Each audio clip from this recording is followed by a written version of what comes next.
ಎಲ್ಲರಿಗೂ ನನ್ನ ಚಾನಲ್ಗೆ ಸ್ವಾಗತ. ಸೋಲುತ್ತಿದೆ ಮನಸ್ಸು ಏಕೋ ನಿನ್ನಡಿಗೆ ಈ ಕಥೆಯ ಮೊದಲನೇ ಭಾಗ ಇದು. ಅದು ಚಿಕ್ಕಮಗಳೂರು. ಅಲ್ಲಿ ಒಂದು ದೊಡ್ಡ ಬಂಗಲೆ ಎಂದರೂ ತಪ್ಪಿಲ್ಲ ಬಿಡಿ. ಸುತ್ತಮುತ್ತ ದಟ್ಟವಾದಂತಹ ಸುಂದರವಾದಂತಹ ಬೆಟ್ಟ, ಹಚ್ಚ ಹಸಿರಿಂದ ಕೂಡಿರುವಂತಹ ಪ್ರಕೃತಿ ಹಾಗೂ ಸುತ್ತ ಹೆಚ್ಚು ಕಮ್ಮಿ ಎಂದರೂ ಒಂದು 30-40 ಎಕರೆ ಒಳಗೆ ಇರುವಂತಹ ಆ ದೊಡ್ಡ 3 ಅಂತಸ್ತಿನ ಮನೆ, ಸುತ್ತ ಕಾಂಪೌಂಡ್ ಹಾಗೂ ದೊಡ್ಡ ಗೇಟ್. ಆ ಗೇಟ್ ಮೇಲೆಯೇ ಬರೆದಿತ್ತು ಅನಯ ಮ್ಯಾನ್ಷನ್. ಗೇಟ್ ತೆಗೆದು ಒಳಗೆ ಬರುವ ದಾರಿಯಲ್ಲಿ ಸುಂದರವಾದ ಗಾರ್ಡನ್, ಅಲ್ಲಿ ಬಣ್ಣ ಬಣ್ಣದ ಹೂಗಳಿಂದ ಕೂಡಿರುವ ಮಧ್ಯ ಸುಂದರವಾದ ತೂಗುಯ್ಯಾಲೆ, ನೋಡಲು ಒಂದು ಕಣ್ಣು ಸಾಲದು ಅಷ್ಟು ಅಲ್ಲಿನ ಸುಂದರ ಪ್ರಕೃತಿಯ ಬಗ್ಗೆ ಸಣ್ಣ ವಿವರಣೆ. ಈಗ ಕತೆಗೆ ಹೋಗೋಣ ಬನ್ನಿ.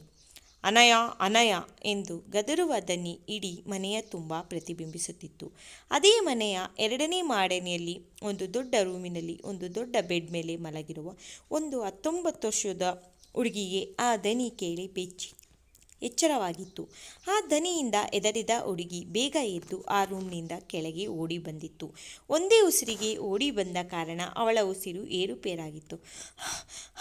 ಎಂದು ಉಸಿರು ಬಿಡುತ್ತಾ ಹೇಳಿ ಚಿಕ್ಕಪ್ಪ ಎಂದಿದ್ದಳು ಪಾಪದ ಹುಡುಗಿ ಅನಯ. ಇವಳೇ ನಮ್ಮ ಕಥಾನಾಯಕಿ ಅನಯ. ಕೃಷ್ಣಮೂರ್ತಿ ಇವರು ಅನಯನ ಚಿಕ್ಕಪ್ಪ. ಅವರು ಅವಳನ್ನೇ ದುರುಗುಟ್ಟಿ, ಏನು ನಿನ್ನ ಅವಸ್ಥೆ, ಎದ್ದು ಬರುವಾಗ ನೀಟಾಗಿ ಬರಬೇಕು ಅಂತ ಗೊತ್ತಾಗಲ್ವಾ ನಿನಗೆ, ನೀನೇನು ಇನ್ನು ಪುಟ್ಟ ಮಗುವ ಎಂದು ಹೇಳುತ್ತಾರೆ. ಅನಯ ಏನೊಂದು ಮಾತನಾಡದೆ ಸುಮ್ಮನೆ ನೋಡುತ್ತಿರುತ್ತಾಳೆ. ಎಂದುಕೊಂಡಿದ್ದೀಯಾ ಎಂದು ಹೇಳಲು ಅವಳು ಒಮ್ಮೆ ತನ್ನನ್ನು ತಾನೇ ನೋಡಿಕೊಂಡಳು.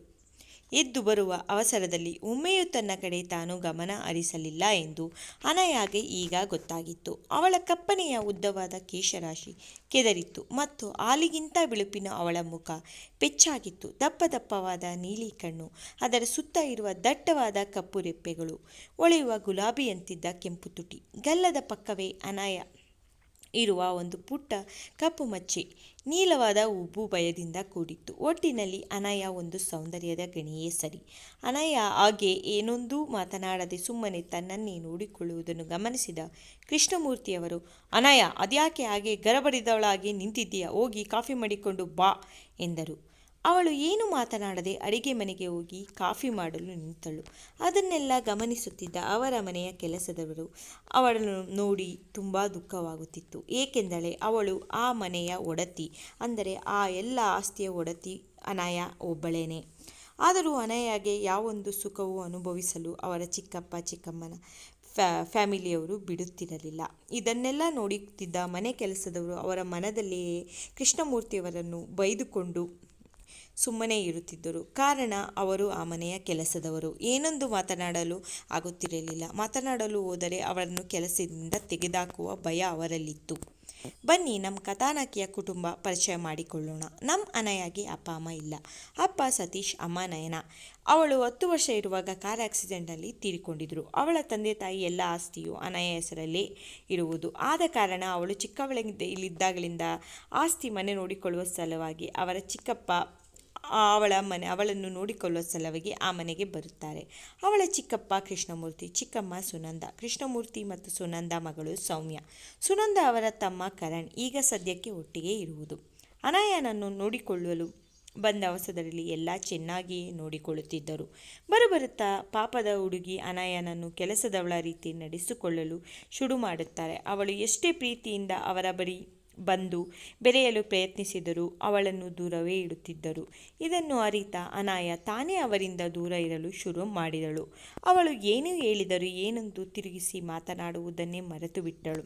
ಅನಯ ಕಾಫಿ ಮಾಡಿ ತನ್ನ ಚಿಕ್ಕಪ್ಪನಿಗೆ ಕೊಡಲು ತರುವುದಕ್ಕೂ ಅದೇ ಸಮಯಕ್ಕೆ ತನ್ನ ರೂಮ್ನಿಂದ ಬಂದರು ಸುನಂದ, ಅನಯಾಳ ಚಿಕ್ಕಮ್ಮ, ಅಂದರೆ ಕೃಷ್ಣಮೂರ್ತಿಯ ಹೆಂಡತಿ.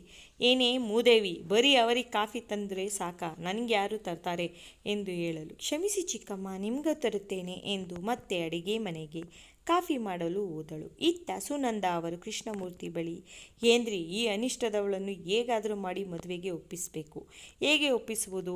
ಇವಳು ಮದುವೆಗೆ ಒಪ್ಪಲಿಲ್ಲ ಅಂದರೆ ಕಷ್ಟ, ಆಮೇಲೆ ಎಲ್ಲ ನಾವು ಅಂದುಕೊಂಡಂತೆ ನಡೆಯುವುದಿಲ್ಲ ಎನ್ನುವ ಹೊತ್ತಿಗೆ ಅನಯ ಕಾಫಿ ತಂದು ಸುನಂದಾಗೆ ಕೊಟ್ಟಿದ್ಲು. ಕಾಫಿ ತೆಗೆದುಕೊಂಡು ಕಾಫಿ ಕುಡಿಯುತ್ತಲೇ, ತೊಲಗು ಇಲ್ಲಿಂದ ಎಂದು ಕಾಫಿ ಕೊಟ್ಟಾಯ್ತಲ್ಲ ಎಂದು ಗದರಿದರು. ಅನಯ ಏನೊಂದು ಮಾತನಾಡದೆ ತನ್ನ ರೂಮ್ಗೆ ಬಂದು ಬಾಗಿಲು ಹಾಕಿದಳು. ಬಾಗಿಲು ಹಾಕಿದ ನಂತರ ತನ್ನ ಕಣ್ಣಿಂದ ಅನಾಯಾಸವಾಗಿ ನೀರು ಉದುರಲು ಶುರುವಾಗುತ್ತದೆ. ಅದರ ಪರಿವೇ ಇಲ್ಲ ಹುಡುಗಿಗೆ. ಪಾಪ ಎಲ್ಲ ಹಿಂದಿನದನ್ನು ನೆನೆಯುತ್ತಾ ಹೋಗುತ್ತಾಳೆ.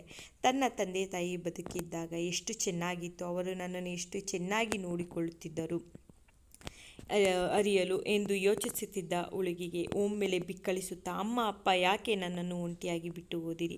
ನನ್ನನ್ನು ನಿಮ್ಮ ಜೊತೆ ಕರೆದುಕೊಂಡು ಹೋಗಬಾರದಿತ್ತಾ ಎಂದು ಒಂದು ದೊಡ್ಡ ಫೋಟೋ ಮುಂದೆ ನಿಂತು ಕಣ್ಣೀರು ಹಾಕುತ್ತಿದ್ದಳು. ತನ್ನ ಕಣ್ಣೀರನ್ನು ಒರೆಸುತ್ತಾ ಸ್ನಾನ ಮಾಡಲು ಬಾತ್ರೂಮ್ ಕಡೆ ನಡೆದಳು. ಇತ್ತ ಅದು ಬೆಂಗಳೂರು. ಅಲ್ಲಿ ಒಂದು ದೊಡ್ಡ ವಠಾರ. ಅಲ್ಲಿ ಬೆಳಗ್ಗೆಯೇ ನೀರಿಗಾಗಿ ಕ್ಯೂ ನಿಂತಿದ್ದರು ಎಲ್ಲರೂ. ಅದರಲ್ಲಿ ಮುಂದೆ ಇದ್ದ 3 ಜನರ ಹಿಂದೆ ನೀರು ಹಿಡಿಯಲು ಕಾಯುತ್ತಾ ನಿಂತಿದ್ದಾನೆ ನಮ್ಮ ಹುಡುಗ, ಅಂದರೆ ಹೀರೋ ಸಮಯ್. ಹೀರೋನ ಹೆಸರು. ನೋಡಲು ಸೂಪರ್ ಹೀರೋ ಥರ ಇದ್ದಾನೆ ರೀ ನಮ್ಮ ಹುಡುಗ. ಕಟ್ಟುಮಸ್ತಾದ ದೇಹ, ಜಿಮ್, 6 ಪ್ಯಾಕ್ ಬಾಡಿ, ಅವನ ಹಾಲಿನಂಥ ಬಿಳುಪಿನ ಅವನ ಮುಖ, ದಟ್ಟವಾದ ಉಗ್ಗು, ಕಡುಕಪ್ಪು ಗುಂಗುರು ಕೂದಲು, ದಪ್ಪ ದಪ್ಪ ಕಂದು ಬಣ್ಣದ ಕಣ್ಣು, ಲೈಟಾಗಿ ಬಿಟ್ಟಿರುವ ಗಡ್ಡ ಮೀಸೆ. ಅವನಲ್ಲಿ ಹೆಚ್ಚು ಸೆಳೆಯುವುದೆಂದರೆ ಅವನ ಕೆನ್ನೆಯ ಮೇಲೆ ಬೀಳುವ ಡಿಂಪಲ್. ಮಿಡಲ್ ಕ್ಲಾಸ್ ಆದರೂ ಚೆನ್ನಾಗಿ ಮೇಂಟೈನ್ ಮಾಡಿದ್ದಾನೆ ಅವನ ದೇಹವನ್ನು. ಒಟ್ಟಾರೆ ನೋಡಲು ಮನ್ಮಥನೇ ಸರಿ. ಅವನು ಒಮ್ಮೆ ಆಫೀಸ್ ಹೋಗ್ತಾರೆ ಎಲ್ಲ ಹುಡುಗಿಯರು ಅವನನ್ನು ನೋಡದೆ ಇರಲಾರರು. ಅಷ್ಟು ಆಕರ್ಷಕ ವ್ಯಕ್ತಿತ್ವದವನು. ಸ್ವಲ್ಪ ಹೆಚ್ಚು ಸಿಟ್ಟು ಅವನಿಗೆ. ಯಾವಾಗಲೂ ಹುಡುಗಿಯರಿಂದ ದೂರವೇ ಇರುವವನು. ಅವನೇ ಹಿಂದೆಯೇ ನಿಂತಿದ್ದಾನೆ. ಅವನ ಗೆಳೆಯ ಕುಚುಕು ಎಲ್ಲ ಅವನೇ. ತನ್ಮಯ್, ಲೋ ಮಗ, ಆಫೀಸ್ಗೆ ಬೇರೆ ಲೇಟ್ ಆಗ್ತಿದೆ, ಏನೋ ಮಾಡೋದು ಇವಾಗ. ಇನ್ನೂ ನೀರು ಬೇರೆ ಬಂದಿಲ್ಲ ಅನ್ನೋ ಹೊತ್ತಿಗೆ ಸರಿಯಾಗಿ ನೀರು ಬಂದಿತ್ತು. ಹಬ್ಬ, ಸದ್ಯ ಬೇಗ ಬಂತಲ್ಲ ಎಂದುಕೊಂಡು ನೀರು ಹಿಡಿದು ಅದೇ ವಠಾರದ ಒಂದು ಮನೆಯೊಳಗೆ ತೆಗೆದುಕೊಂಡು ಬಂದ. ಅವನು ನೀರು ತೆಗೆದುಕೊಂಡು ಬಂದಿದ್ದು ನೋಡಿ ಅವರ ತಾಯಿ ಸಾವಿತ್ರಿ ಅವರು ನೀರು ತಂದು ತೆಗೆದುಕೊಂಡು ಬಾ ಇಲ್ಲಿ ಎಂದು ಶೆಲ್ಫ್ ಮೇಲೆ ನೀರನ್ನು ಇರಿಸುತ್ತಾರೆ. ನಮ್ಮ ಹೀರೋ ಕುಟುಂಬವನ್ನು ಪರಿಚಯ ಮಾಡಿಕೊಡುವೆ, ನೋಡೋಣ ಅವ್ರ ಮನೆಯಲ್ಲಿ ಯಾರ್ಯಾರಿದ್ದಾರೆ ಎಂದು. ಸಾವಿತ್ರಿ ಸಮಯ್ನ ಅಮ್ಮ, ಮಂಜುನಾಥ್ ಸಮಯ್ನ ತಂದೆ, ಸಾನ್ವಿ ಸಮಯ್ನ ಮುದ್ದು ತಂಗಿ. ಇಷ್ಟು ನಮ್ಮ ಹೀರೋ ಕುಟುಂಬದಲ್ಲಿ ಇರುವವರು. ಬನ್ನಿ ಈಗ ಕತೆಗೆ ಹೋಗೋಣ. ಸಮಯ್, ಅಮ್ಮ ನನಗೆ ಆಫೀಸ್ಗೆ ಲೇಟ್ ಆಗ್ತಿದೆ, ಬೇಗ ತಿಂಡಿ ಮಾಡು ಎಂದು ಹೇಳಿ ಸ್ನಾನಕ್ಕೆ ಹೋಗಲು ನಿಂತರೆ ಸಾವಿತ್ರಿಯವರು ಅವನನ್ನು ಕರೆದು, ಲೋ ಹಾಗೆ ಸಾನ್ವಿಯನ್ನು ಎಬ್ಬಿಸೋ. ಸಾರಿ, ಇಲ್ಲಿ ಸಾನ್ವಿಯನ್ನ ಹೆಸರು ಸುಷ್ಮಾ ಆಗಿದೆ, ನಾನು ಸಾನ್ವಿ ಅಂತಲೇ ಹೇಳ್ತೀನಿ ಆಯಿತಾ, ಪ್ಲೀಸ್ ತಪ್ಪು ತಿಳ್ಕೊಬೇಡಿ. ಅವನಿಗೆ ಇನ್ನೂ ಬೆಳಗ್ಗೆಯೇ ಆಗಿಲ್ಲ ಕಣೋ. ನಿಮ್ಮಪ್ಪನಿಗೆ ಏನಾದರೂ ಅವಳಿನೂ ಎದ್ದಿಲ್ಲ ಅಂತ ಗೊತ್ತಾದರೆ ನಿಮ್ಮ ಇಬ್ಬರನ್ನು ಸೇರಿಸಿ ಸಹಸ್ರನಾಮ ಶುರು ಮಾಡ್ತಾರೆ. ಅವರು ಬರುವ ಹೊತ್ತಿಗೆ ಎಬ್ಬಿಸು ಎಂದು ತಿಂಡಿ ಮಾಡಲು ನಿಲ್ಲುತ್ತಾರೆ. ಸುಷ್ಮಾ ಅಂತ ನಿಮಗೇನಾದ್ರು ಕನ್ಫ್ಯೂಸ್ ಆದರೆ ನಾನು ಸಾನ್ವಿ ಅಂತ ಇಲ್ಲೇ ಹೇಳ್ತಾ ಇದ್ದೀನಿ, ಪ್ಲೀಸ್ ಕನ್ಫ್ಯೂಸ್ ಆಗಬೇಡಿ. ಈಗ ಕತೆಗೆ ಹೋಗೋಣ ಬನ್ನಿ.